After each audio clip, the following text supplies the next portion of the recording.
નમસ્કાર મિત્રો, વેલકમ છે અમારી ચેનલ ગુજરાતી ગ્રામર ધમાકા પર। મિત્રો, હું તમારા માટે એક નવો ટોપિક લઈને આવી રહ્યો છું। તે ટોપિક છે ધોરણ 6નું ગુજરાતી। તેમાં મિત્રો જો વાત કરીએ તો કવિ પરિચય, લેખક પરિચય, સાહિત્ય પ્રકાર, કાવ્ય તથા પાઠનો મહિમા અને મિત્રો સંપૂર્ણપણે વ્યાકરણ પણ આવરી લેવામાં આવેલો છે। તો મિત્રો ખાસ આ વિડીયો વધુમાં વધુ મિત્રો સાથે શેર થાય એવો પ્રયત્ન કરજો, જેથી કરીને બીજા મિત્રોને પણ ઉપયોગી બની શકે।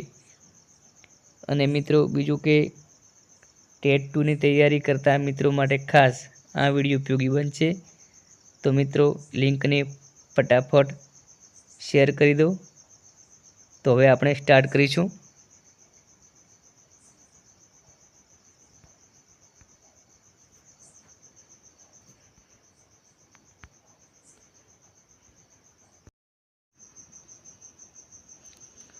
તો હવે જોઈએ ધોરણ 8નું ગુજરાતી, પાઠ નંબર 7। ભાઈ માણસ છે, લેખક છે જયંત પાઠક। મિત્રો પ્રશ્ન બની શકે એટલા માટે તમે આ યાદ રાખજો, પાઠક્રમ કયો છે, નામ શું છે અને લેખક કોણ છે। તો મિત્રો હવે જોઈએ આપણે બેઝિક માહિતી। કવિ જયંત હિંમતલાલ પાઠકનો જન્મ ગોઠ, રાજગઢ, જિલ્લો પંચમહાલમાં થયો હતો। મિત્રો પ્રશ્ન બની શકે કે કવિ જયંત હિંમતલાલ પાઠકનો જન્મ ક્યાં થયો હતો? તો ગોઠ, રાજગઢ, જિલ્લો છે મિત્રો પંચમહાલ। ખાસ યાદ રાખજો મિત્રો। બીજું એ પણ પ્રશ્ન બની શકે, જયંત પાઠકનું પૂર્ણ નામ, એટલે કે જયંત પાઠકનું પૂરું નામ જણાવો। તો કવિ જયંત હિંમતલાલ પાઠક।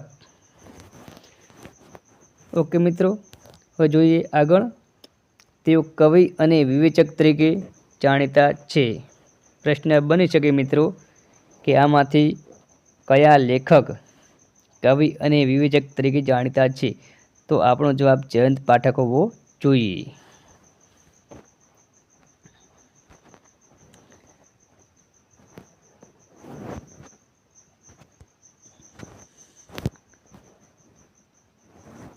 વનાંચલ, અનુનય અને મૃગયા તેમના જાણીતા સર્જન છે। જયંત પાઠકના જાણીતા સર્જન જણાવો। તો મિત્રો વનાંચલ, અનુનય અને મૃગયા પ્રશ્ન બની શકે એટલા માટે મિત્રો ધ્યાન આપજો ખાસ, વનાંચલ, અનુનય અને મૃગયા। તેમને પોતાના સાહિત્યિક પ્રદાન બદલ કુમાર સુવર્ણચંદ્રક, નર્મદ સુવર્ણચંદ્રક અને રણજીતરામ સુવર્ણચંદ્રકથી નવાજવામાં આવ્યા હતા। પ્રશ્ન મિત્રો બની શકે, ખાસ ધ્યાન આપજો કે જયંત પાઠકને પોતાના સાહિત્યિક પ્રદાન બદલ કયા એવોર્ડથી નવાજવામાં આવ્યા હતા? તો મિત્રો ખાસ ધ્યાન આપજો, કયા એવોર્ડ છે? કુમાર સુવર્ણચંદ્રક, નર્મદ સુવર્ણચંદ્રક, રણજીતરામ સુવર્ણચંદ્રક। મિત્રો જયંત પાઠકને 3 એવોર્ડથી નવાજવામાં આવ્યા હતા। પુસ્તકના આધારે વાત કરીએ તો આપણા માટે શોર્ટ ટ્રીક છે મિત્રો, જયંત 3 અક્ષર બન્યા મિત્રો જયંત। તો એવોર્ડ પણ કેટલા બને છે? 3। કયા? કુમાર સુવર્ણચંદ્રક, નર્મદ સુવર્ણચંદ્રક અને રણજીતરામ સુવર્ણચંદ્રક। તેમને દિલ્હી સાહિત્ય અકાદમીનો પુરસ્કાર પણ પ્રાપ્ત થયો છે। ને બીજું કે આ વધારાની માહિતી પણ યાદ રાખજો ખાસ। એટલે આમ તો જોઈએ તો 4 પુરસ્કારો બની ગયા કે દિલ્હી સાહિત્ય અકાદમીનો પુરસ્કાર પણ જયંત પાઠકને મળેલ છે। તો મિત્રો બીજી બેઝિક માહિતી છે એ પણ આપણે ઉપર છેલ્લે જોઈ લઈએ, એમાંથી પણ એકાદ પ્રશ્ન બની શકે। ભાઈ માણસ છે એ આ કવિની ઘણી જ જાણીતી રચના છે। મિત્રો પ્રશ્ન બની શકે ભાઈ માણસ છે આ કયા કવિની જાણીતી રચના છે? તો આપણો જવાબ હોવો જોઈએ જયંત પાઠક, જેમાં મનુષ્યની સબળાઈ અને નબળાઈનું સહજ રીતે નિરૂપણ થયું છે। પ્રશ્ન મિત્રો બની શકે કે ભાઈ માણસ એ રચનામાં શાનું નિરૂપણ કરવામાં આવેલું છે? તો મનુષ્યની સબળાઈ અને નબળાઈનું નિરૂપણ થયેલું છે, જે ઘણું આસ્વાદ્ય છે। કાવ્યની શરૂઆત સાવ હળવી લાગે એવી પંક્તિથી થાય છે, પરંતુ પછી આગળ જતાં પાળિયા થઈને પૂજાવાની વાત અને ખરા ટાણે માણસની જે ખોટ પડે છે એ વાતમાં કાવ્ય વિરમે છે। અહીં કવિની શબ્દ પસંદગી તેમજ લયની નજાકત ધ્યાન ખેંચે છે। મિત્રો આપણે એકવાર ફરીથી નજર કરી લઈએ કે કયા કયા પ્રશ્નો બની શકે। આપણે આગળ ચર્ચા કરી દીધી છે, છતાં આપણે એકવાર નજર કરી લઈએ, જેથી કરીને આપણે પરીક્ષામાં એક પણ માર્ક્સ ખોવાનો વારો ના આવે।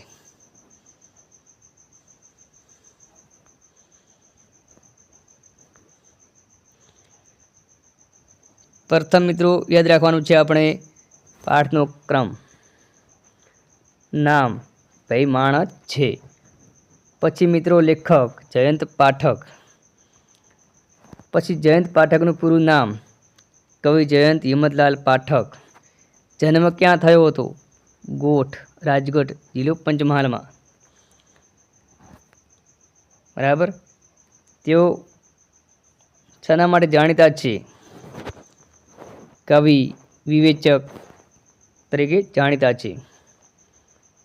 જયંત પાઠકના જાણીતા સર્જન જણાવો, અથવા આમાંથી જાણીતો સર્જન કયો નથી?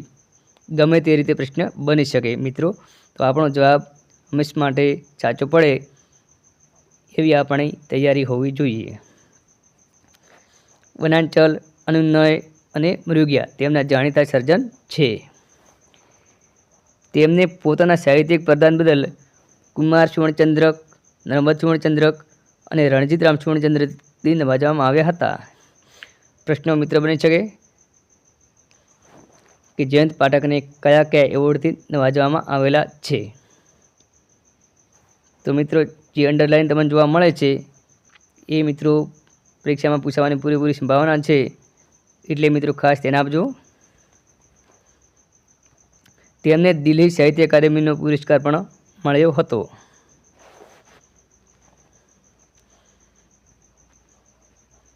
પછી બીજો મિત્ર પ્રશ્ન એ બની શકે કે ભાઈ માણસ છે એ રચનામાં શાનું નિરૂપણ થયેલું છે? તો જેમાં મનુષ્યની સબળાઈ અને નબળાઈનું સહજ રીતે નિરૂપણ થયેલું છે। મિત્રો આ થઈ પરીક્ષામાં પૂછાવા લાયક પ્રશ્નોની મિત્રો ખ્યાલ આવી ગયો છે। જોઈએ હવે મિત્રો આગળ।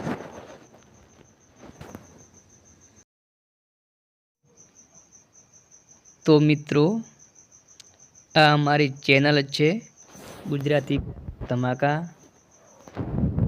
આ અમારી ચેનલનો સિમ્બોલ છે।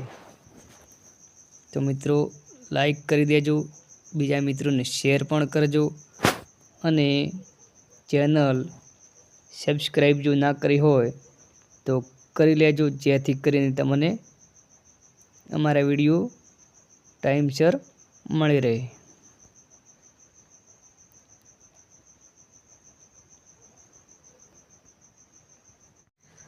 તો જોઈએ મિત્રો હવે આપણે શબ્દાર્થ।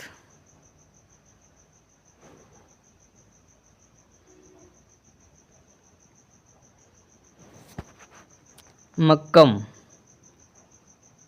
તો દઢ, મક્કમનો પર્યાય શબ્દ શું બનશે મિત્રો? દઢ, પર્યાય અથવા સમાનાર્થી શબ્દ। પ્રતાપ, પ્રભાવ, પ્રતાપ પ્રભાવ, કઠણ મક્કમ, કઠણ મક્કમ, ચંદર ચંદ્ર, ચંદર ચંદ્ર, જટ તરત, જટ તરત, ટાણું સમય વખત, ટાણું સમય વખત। મિત્રો ફરીથી આપણે પર્યાય શબ્દો જે આપેલા છે એના તરફ નજર કરી લઈએ। મક્કમ દઢ, પ્રતાપ પ્રભાવ, કઠણ મક્કમ, ચંદર ચંદ્ર, જટ તરત, ટાણું સમય વખત। હવે જોઈએ મિત્રો આપણે શબ્દ સમૂહ ઘણીવાર પરીક્ષામાં પૂછાતા હોય છે। સ્મારક તરીકે ઊભી કરેલી ખાંભી, તો આપણો જવાબ હોવો જોઈએ પાળિયું। સ્મારક તરીકે ઊભી કરેલી ખાંભી, પાળિયું। સૂર્યના વંશમાં જન્મેલું સૂર્યવંશી, સૂર્યના વંશમાં જન્મેલું સૂર્યવંશી। મિત્રો તમને મારો વિડીયો યોગ્ય લાગ્યો છે તો બીજા મિત્રોને પણ શેર કરજો, અને તમે વિડીયો લાઈક ના કરી હોય તો વહેલી તકે કરી લેજો, અને ચેનલ સબસ્ક્રાઈબ જો ના કરી હોય તો કરી લેજો। તમને અમારા જે ટોપ ચેનલના અવનવા વિડીયો તમને અમારા તરફથી મળી રહે છે। હવે ફરીથી આપણે નવા ટોપિક સાથે મળીશું। જય હિન્દ, જય ભારત।